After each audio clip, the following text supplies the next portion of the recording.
You will be my instrument. That crowd. General cases. There are victories yet still to come. Many subjects. She must feed them.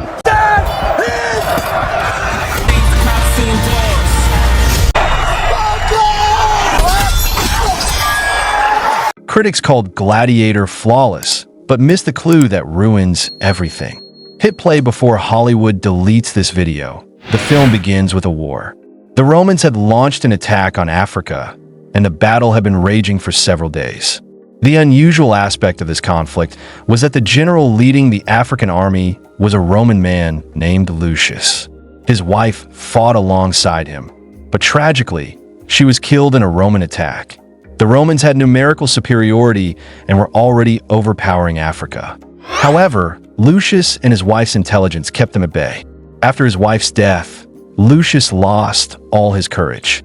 Deeply in love with her, he abandoned the fight, leading to Africa's defeat and the Romans' victory. Following the conquest, the Romans captured Africa. Lucius and his army were taken prisoner and transported to Rome, which was then ruled by two twin brothers, Geta and Caracalla. The previous king of Rome had been merciful, but under these two rulers, the people suffered. Caracalla, in particular, was known for his cruelty and unstable mental state. Under the leadership of General Marcus Aurelius, Rome celebrated its victory. Geta organized an entertainment program that involved forcing prisoners, including Lucius, to fight bloodthirsty monkeys. Upon arriving at the battlefield, Lucius experiences a flashback from his childhood, sensing a deep connection with the place. He recalled that as a child, his mother had sent him away from the battlefield with some soldiers, suggesting he had ties to the region.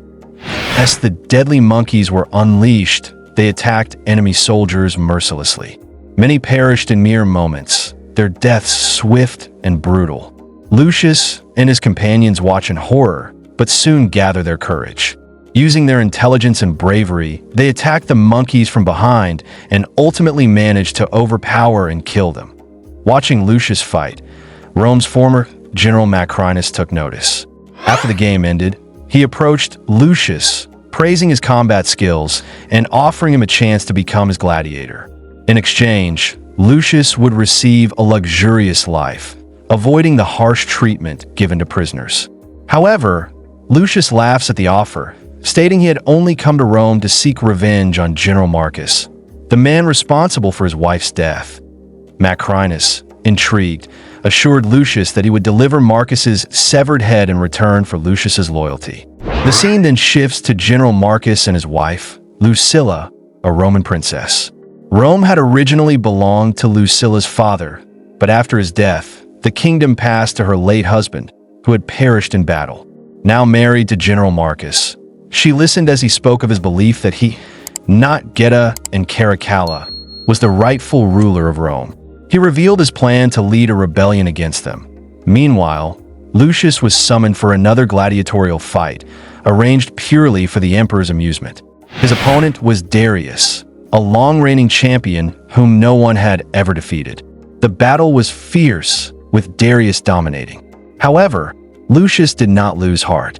He defended himself skillfully and, upon sensing Darius's weakness, seized control, using Darius's own knife to kill him. That Lucius's victory shocked the audience, and Geta, impressed, praised him.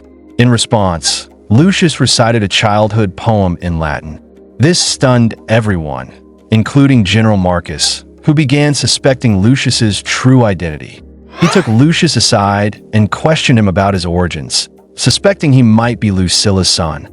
However, Lucius refused to confirm anything. The scene then shifts to General Marcus preparing for his rebellion. Many senators, government spies, and influential figures, tired of Geta's injustices, joined his cause. Marcus informed them that he had assembled a secret army of 5,000 men ready to storm the palace.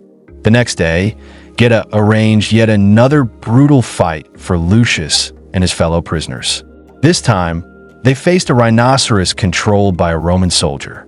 The battle was designed to be inescapable, and one by one, the rhinoceros killed prisoners with its mighty attacks.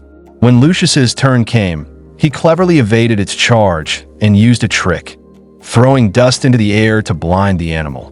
He then dodged its attack, causing its horn to get stuck in a wall. With the rhinoceros neutralized, Lucius had to face the soldier controlling it. This new opponent was even more formidable than Darius.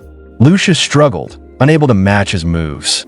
Before Lucius could retaliate, the soldier knocked him down, nearly ending his life.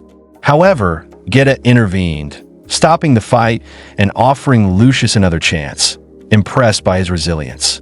Hearing Geta recite the same poem Lucius had previously spoken, Lucilla recalled the past and realized that Lucius was, in fact, her son. That a flashback revealed why Lucilla had sent Lucius away. As the rightful heir to the throne, his life had been in danger after his father's death. To protect him, she made the painful decision to send him far away. Now, she resolved to tell Lucius the truth. That night, she visits him in prison, revealing his true identity and explaining that she had only separated from him to save his life. Lucius, however, is filled with anger and resentment, rejecting her at first. The next day, Lucius was forced into another deadly battle, this time aboard a ship surrounded by waters teeming with sharks. If he lost or fell overboard, he would be devoured. Despite the danger, he fought bravely and ultimately won. Seizing an opportunity, he threw an arrow at General Marcus, seeking revenge, but missed, hitting Geta's chair instead. This prompted Marcus to retreat to safety, where Lucilla confronted him with the shocking truth. Lucius was her son and the rightful heir to Rome. That a spy overheard their conversation and informed General Macrinus, who in turn betrayed Marcus by revealing his rebellion plans to Geta and Caracalla. Enraged, the brothers imprisoned both Marcus and Lucilla. Meanwhile, in prison, Lucius learned more about his father, Maximus, and saw the weapons his father once wielded. This confirmed his mother's story, making him accept his true heritage. The next day, Geta arranged a fight between General Marcus and several gladiators. Despite his age, Marcus easily defeated them. Then, Geta ordered Lucius to fight Marcus. However, instead of fighting, Marcus surrendered to Lucius, acknowledging him as Rome's rightful ruler. Furious at this defiance, Geta ordered Marcus's execution. Soldiers rained arrows upon him, killing him instantly.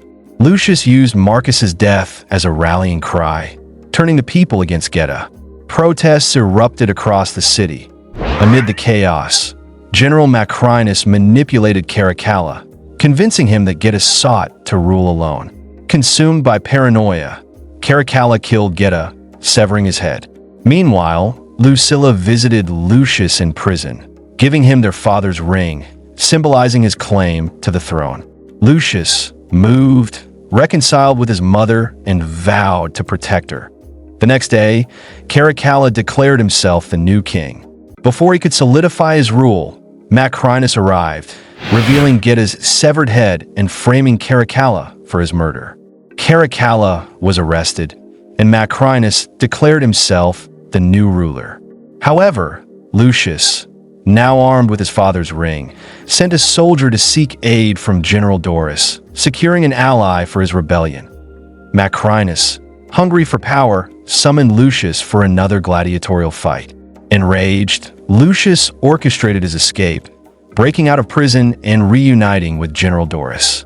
They gathered an army and marched on Rome. As the battle ensued, Lucius confronted Macrinus. Their fight was fierce, leading them into the water. At a critical moment, Lucius heard his mother's voice. Macrinus had ordered her execution. This fueled his resolve, and he killed Macrinus. With the tyrants defeated, Lucius addressed the people, declaring his father's dream of a peaceful Rome. The crowd accepted him as their new ruler, bringing the story to a triumphant close. Was Gladiator right or just a monster? Debate below. And if you want more ruthless breakdowns, subscribe. We're just getting started. Thanks for watching.